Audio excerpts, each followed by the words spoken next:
Hi, I'm B from Nectar Mechanics, and welcome to part 3 of 3D printing my custom and transforming Optimus Prime figure.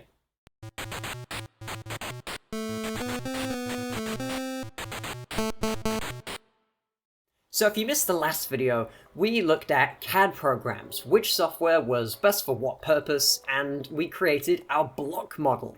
And in today's video, we're going to be turning that block model into a physical object using 3D printers. First up, what are 3D printers and how do they work? Well, they're machines that can turn computer models and turn them into physical objects. There's two main types of 3D printers, FDM and SLA. FDM stands for Fused Deposited Material. FDM printers are essentially hot glue guns on a gantry. You feed the plastic filament into the nozzle head and it moves around in a pattern, melting and solidifying the plastic layer by layer, until eventually you're left with your desired object.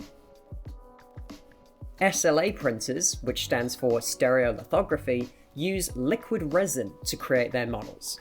Instead of melting plastic or anything, they have a little screen at the bottom of the machine that flashes the resin with UV light, curing it, and again, layer by layer until eventually you're left with your finished object.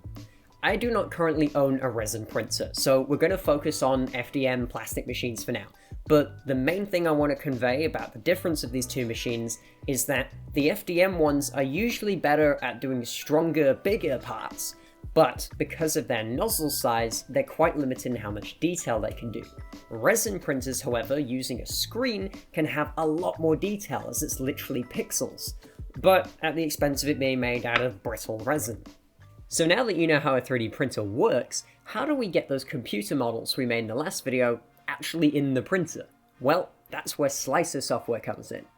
A slicer is the software we use to talk to our printers. It converts our 3D models into what's called G-code. You know how I said it prints our object layer by layer? Well, the slicer software takes your object and slices it into those layers, generating the movements the nozzle's going to need to do to best recreate your model. Now, printers can't print in thin air, they need a layer underneath at all times, and if you have objects with real big overhangs, the slicers can generate support material for you. These are simple little bits of plastic that are easy to remove and mean you're able to print much more complex shapes. The other big thing slicers do is generate infill. Now, on resin machines, you're going to have to print that solid, otherwise the internal pressure can actually make them explode. On plastic machines though, we don't have to worry about that, so it generates these infill patterns. It means we can print the objects hollow, save a lot of time and materials, and still have quite a strong part. Okay, so now you know how 3D printers work and how slicing software works, but what do we need to keep in mind when making Transformers models? Well, the two biggest things are knowing your tolerances and understanding how part orientation will affect your prints. 3D printers are always making an approximation of your model. A pretty close one, but not 100% exact. How you print your pieces is crucial to getting the detail, strength, and accuracy of your part. For instance, take a look at the faces I designed for my Seekers a while back. If I print them upright as intended, we get a lot of the nice detail I've sculpted and a decent amount of part strength. If I flip that face on its back though, see how it looks kind of messed up and nowhere near as nice, despite being the same model on the same printer? That's because printers work from top to bottom, so your Z-axis, the up-down, is always going to be the one with the most detail. The top to bottom printing means your parts are also stronger in the XY directions, due to the layers being wider and banded together. A good example of part orientation affecting your strength is Optimus's hands here. They're connected to the forearm using ball joints on a sort of end of a cylinder. Now, because of the cylinder, I'm going to want to print it on its side. Yes, this will likely want supports, which can add to the post-processing time, but the layers are now going across the entire cylinder, giving it more strength and flex than if I printed it upright. If you keep this in mind at the start of your project, you can actually design your models to get the best of all worlds. Whenever I design weapons for my bots, I make sure the handle is a separate piece. That way, the gun base can be printed upright, getting all the detail. Meanwhile, the handle can be printed on its side for maximum strength when getting pulled in and out of a figure's hand. So with all those tips and basics out of the way, it's time to go full blast on printing off my block model. And this is going to go way faster because Prusa actually sent me a Core 1 to help with my rapid prototyping and stuff, which is kind of insane. So thanks a ton, guys.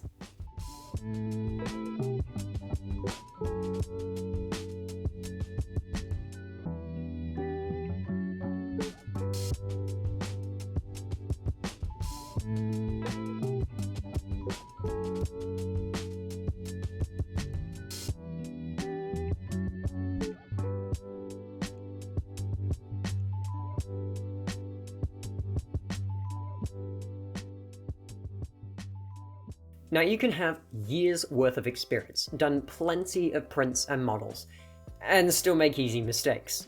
That's where the rapid prototyping comes in. It's the nerdy way of saying fart around and find out. Since this block model has no detail yet, it prints quite quickly, meaning we can print a piece off, check it works how we want, and if we don't, we can easily tweak the model and go again. This will mean you'll likely have to reprint a lot of parts to dial in the tolerances just how you want, but once it's sorted, you're left with a file that works right off the print bed.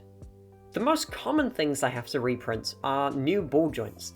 They're always connected to a piece, and depending on what that is, the best orientation for that piece can affect the ball's tolerances.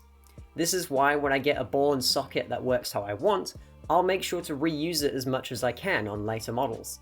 And yes, this does mean that all my transformers can swap heads.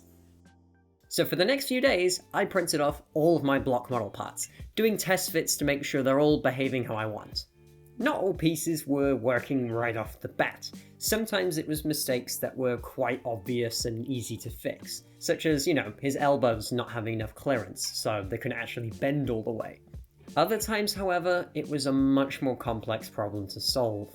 You see, Prime's gas tanks here want to both rotate and slide for transformation. So I thought I'd just use that metal pin slider system that I showed in the first video.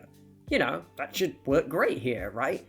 But it was a nightmare to assemble and it kept breaking easily.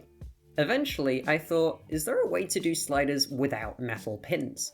And that's when I came up with the nub pin system. These are half-sphere nubbins which have a reciprocating socket track. This means you can get the same movement as a pin or slider without the fiddly assembly.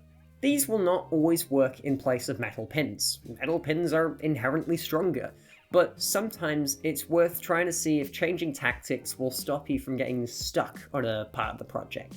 That way you can keep that momentum going. From here, the arms and legs were smooth sailing, all fitting together quite nicely. To sort the wheel wells, however, I had to redesign his torso about 5 times. Initially, I had the wheel wells sort of fold behind his bumper crutch plates, but that made them sit flat and limit leg articulation. Then I thought, maybe I could attach them to the spinning torso blocks, but there's no room for them in the torso. So, I made room.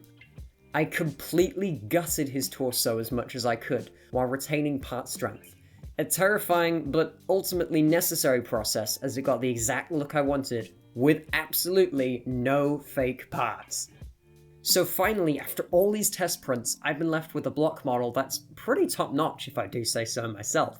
Now, I'm aware he still kind of looks a bit like a big blocky Lego man, so in the next video, we're going to be chucking him into Blender and doing the final detailing. This will be the final part of this mini-series, and I'll be going over how to rig the hands, that way you can get different poses for your models. I'll also be showing you how to keyframe your objects, so you could quickly view him in either mode, and of course, we'll be adding all those lovely greebles.